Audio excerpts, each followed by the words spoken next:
Olá pessoal, sejam bem-vindos a mais uma aula. A gente vai falar agora de liderança.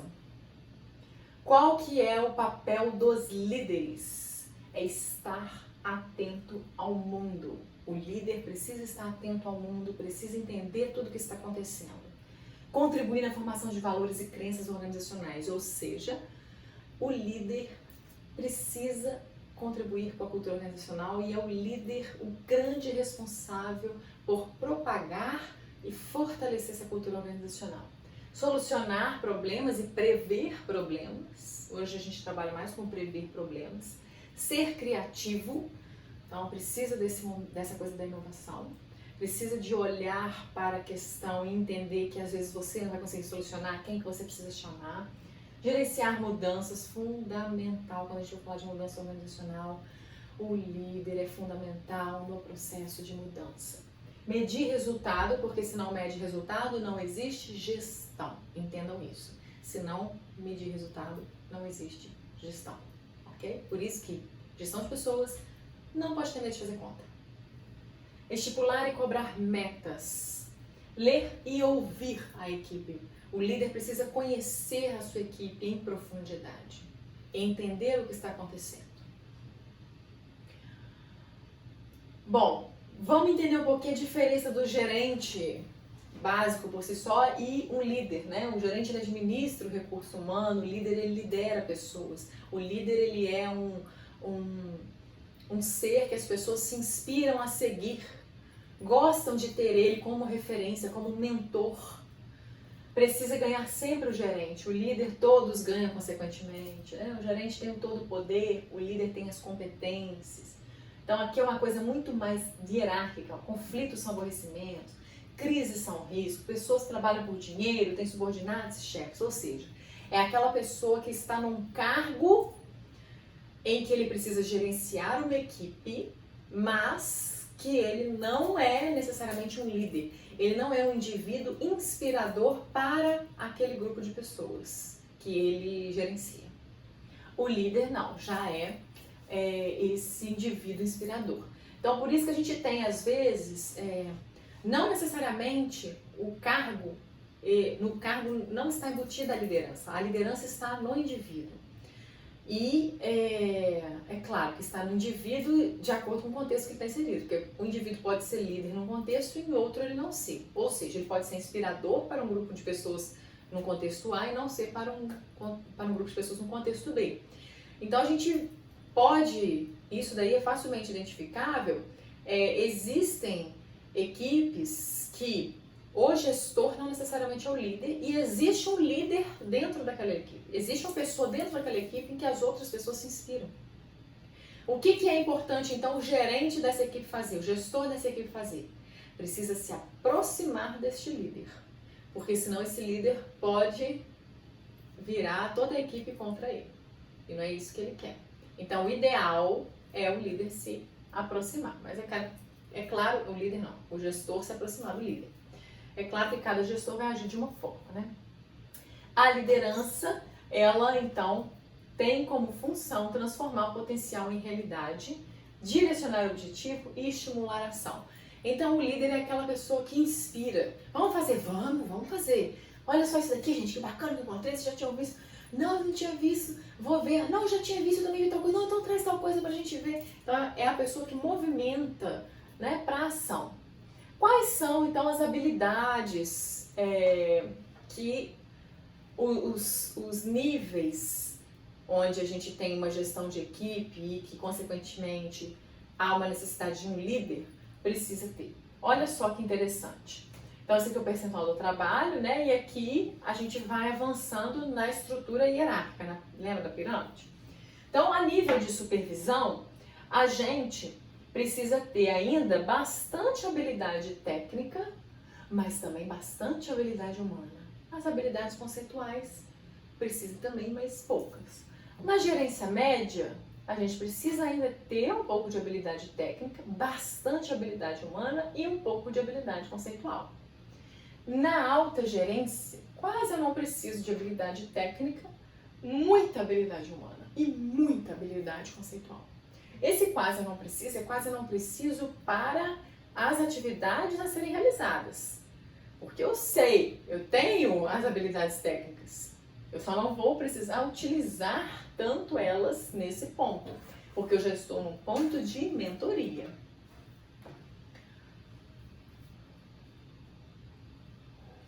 Agora eu vou trazer para vocês, então, alguns modelos desses estudos da liderança, que são modelos que vão começar a classificar as lideranças, a conceituar, trazer nomes. Então, esse modelo do grid gerencial, ele relaciona a preocupação com a produção com a preocupação com as pessoas. Então, qual que é o ideal, o desejável? O desejável é que a gente tenha um líder que esteja num ponto mais ou menos aqui de produção e também mais ou menos aqui de preocupação com as pessoas. Então, é um líder que ele está focado sim em dar o resultado, mas também está preocupado com a equipe, olhando para eles como seres humanos e não como máquinas para gerar produção. Então, esse é o ideal. Como que classificam, então, os líderes nesses quadrantes aqui quando a gente não está no ideal, no desejável, né? Então, olha só, quando a gente tem um líder muito preocupado com as pessoas e pouco preocupado com a produção, a gente tem o que se chama, nessa teoria do grid gerencial, do líder country club, que é aquele líder que dá muita atenção às pessoas e tudo, mas não está preocupado com o resultado, eles estão preocupados em criar um clima agradável, um bom ritmo de trabalho, mas não foca muito, não olha muito para a questão da produção. O líder que está muito focado na produção e muito focado nas pessoas é a ideia do líder eficaz, que é onde a gente tem aqui aquele quadrante ideal. Então, a realização do trabalho é conduzida por pessoas comprometidas, né? A interdependência obtida por meio do compromisso comum, propósito organizacional. Então, é aquele líder que realmente inspira e gera resultado. Quando a gente tem aqui uma preocupação média, tanto com as pessoas quanto com a produção, a gente tem o líder meio termo, que ele tem o desempenho adequado para a organização, né? E também atende às necessidades básicas ali da sua equipe. Temos também aquele líder que não se preocupa nem com a produção nem com as pessoas, que é o laissez-faire.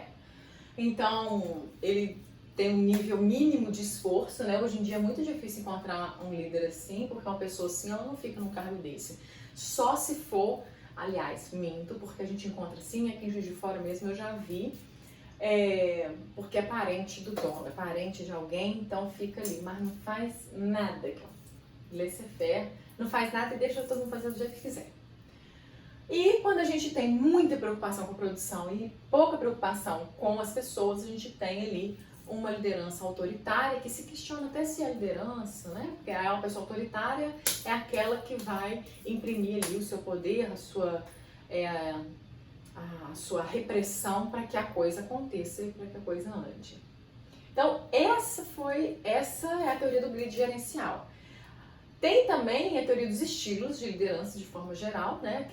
O grid gerencial ele constrói aqueles 5 estilos e a gente tem aqui esses estilos que conversam até com aquele do grid. Então, o estilo autocrático é aquele que tem um elevado nível de poder do líder sobre os empregados. Como eu disse, é questionado se realmente isso é um estilo de liderança, né? Porque se a gente entende que a liderança é uma coisa inspiradora, que as pessoas seguem o líder porque o líder as inspira, essa não é a realidade do autocrático, né? Mas existe e teoricamente é um estilo de liderança. O carismático é aquele que vai motivar toda a equipe, mas ao mesmo tempo é o alicerce daquele todo, é como se fosse o paizão. O carismático é o paizão, que fala, não, vai lá filho, vai. Ai, vou, pai. Ai, mas vai comigo, mas faz comigo, me ajuda aqui. Então, essa é a ideia do carismático. O participativo é aquele que incentiva as pessoas da equipe a contribuir na tomada de decisão. É ele que vai tomar a decisão, mas ele solicita a contribuição da equipe. O laissez-faire, como também no grid gerencial, é aquele que deixa fazer de qualquer jeito, o que vier tá bom, né? O transacional é aquele líder que está focado em cumprir a meta na organização e desenvolve a sua equipe para isso. Olha para a sua equipe e desenvolve ela para isso também. Então é como se fosse aquele ideal lá do grid inicial. E o transformacional está bem no nível mentoral da coisa, né? Ele inspira a equipe com visão compartilhada do futuro, é aquela pessoa que ela não se preocupa tanto com o resultado, porque para ela o resultado é consequência desse movimento que ele faz com as pessoas em si, certo? E obtém o resultado. Então, assim, é uma liderança que demanda uma equipe bem madura, bem madura. E tem o situacional, que é aquele estilo, que na verdade a gente não é um estilo, mas é um estilo que ele vai atuar de acordo com a situação. A situação pede que eu seja mais autocrático? Você. A situação pede que eu seja mais liberal? Você. A situação é assim que esse situacional funciona. E aí, esse situacional, ele caminha muito em relação a esse estudo aqui que foi feito sobre a liderança e a produtividade. Por quê? O que fala esse estudo e esses dois gráficos? Aqui a gente fala a maturidade dos liderados e o comportamento da tarefa.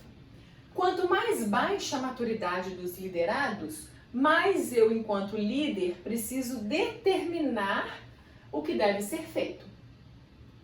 Então eu preciso dar informações específicas, supervisionar estritamente. Na medida em que o liderado vai aumentando sua maturidade de tarefa, ou seja, não é a pessoa ser madura em si, é a maturidade da tarefa, ou seja, o conhecimento, o domínio daquela pessoa sobre a tarefa. Quanto mais ela vai dominando aquela tarefa, se amadurecendo dentro daquele contexto, mais eu vou afrouxando, mais eu vou sendo um líder que vai deliberando, delegando. Então, até eu chegar ao ponto final que eu delego, ou seja, agora você é responsável, só me apresenta aí os resultados que eu preciso. Eu tenho agora, confiança, enfim, você tem plena condição de ser responsável total por essa atividade. É claro que eu, como seu gestor, tenho corresponsabilidade, mas eu só preciso que você apresente os resultados, porque eu já sei que você sabe fazer. Então, assim, essa dinâmica da maturidade é que eu acho que ela é bem mais realista em termos de... deixa eu só ligar o ar aqui, gente.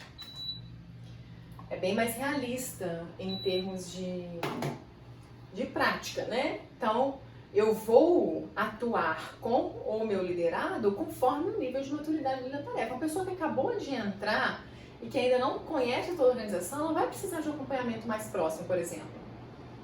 A pessoa não acabou de entrar, mas houve um processo de fusão, um processo de aquisição.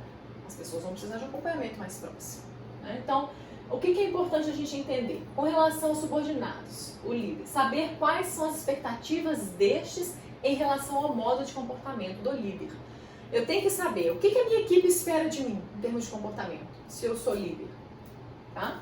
Em relação aos meus superiores, conhecer as expectativas destes, especialmente se deseja ser promovido. Eu quero ser promovido? Quero. Então, o que eles esperam de mim? Deve se preocupar com usos e costumes do grupo ao qual querem fazer parte e não do grupo de colegas. Então, se eu quero ser promovido, como que deve ser o meu comportamento para que isso aconteça? O que eu devo fazer? O que as pessoas que foram promovidas fizeram? É claro que você vai virar um robô, né, gente? Não é nada disso ser falsidade. É só uma questão de você entender a dinâmica. Com seus pares, colegas, líderes, quando há grande interação, as expectativas deles são levadas em consideração pelo líder em seu comportamento. Então, os meus colegas, eles são os meus principais promotores. Se eu sou um bom líder, eles vão identificar e vão comentar isso. E a organização como um todo, as expectativas são expressas na forma de políticas, procedimentos operacionais, controle, uso e costume de desenvolvimento no decorrer do tempo. Então, entender que se a expectativa muda, o estilo muda também. Então, eu preciso olhar bem para essa questão da expectativa das pessoas. E aqui, falando um pouquinho sobre delegar, atenção. Por quê? Porque delegar não é simplesmente você dar a tarefa, agora você faz. Não é isso. Tem que identificar o nível de maturidade de cada membro da equipe. Lembra lá do gráfico? Eu não vou delegar para um membro que ainda não tem um nível de maturidade adequado para delegar uma tarefa. passar a responsabilidade da tarefa para ele. Definir bem o que será delegado e para quem. Eu sou responsável pela equipe. Então, eu preciso administrar essa equipe. Alterar o que for preciso no momento que for necessário e, dependendo do nível de maturidade, será necessário acompanhar de perto e não delegar. É importante cobrar resultados, pois tarefa dada é tarefa cumprida. Eu delego a responsabilidade para fazer, como eu disse naquele exemplo anterior, me entrego o resultado. Delegar não é abandonar. Mesmo eu te delegando essa atividade, você me entregando o resultado, eu sou corresponsável. Qualquer dúvida, qualquer dificuldade, qualquer ideia que você tiver, eu estou aqui e é assim que deve ser. Então, seja parceiro da sua equipe. Como que a gente delega, né? Quais são aí as coisas que estão embrincadas na delegação? O empowerment, participação e comprometimento. Quando a gente delega, a gente está empoderando e a gente está trabalhando também questões de participação e comprometimento, vamos entender. Quando a gente fala de empoderar, esse empoderamento ele proporciona um poder que vai afetar a autoestima, que vai interferir no nível de participação e no nível de comprometimento. Então eu tenho que tomar muito cuidado para quem eu vou delegar, para quem que eu vou dar este poder. Quando eu delego, a responsabilidade é sua, ou seja, o poder de tomar decisões aí é seu. Eu só quero os resultados. Então, temos que ter cautela com isso. A participação é o quê? O envolvimento mental e emocional das pessoas em situações coletivas que as encoraja a contribuir com as metas do grupo e dividir as responsabilidades referentes a elas. Então, isso tudo está incluído no delegar. Para quem vou delegar? Para quem que eu vou delegar? Pontos relevantes do Conselho da Participação. O envolvimento das pessoas, a contribuição para o grupo e a responsabilidade dividida. Então, isso tudo precisa ser pensado para quando se quer delegar. E o comprometimento, a gente já teve uma aula só sobre isso, resumindo, né, ter compromisso com o que se propõe a realizar. Então, qual que vai ser também o componente que está mais gritante naquele indivíduo quando eu busco essa delegação. Então, isso tudo é fundamental para se olhar quando um líder quer delegar algo para alguém.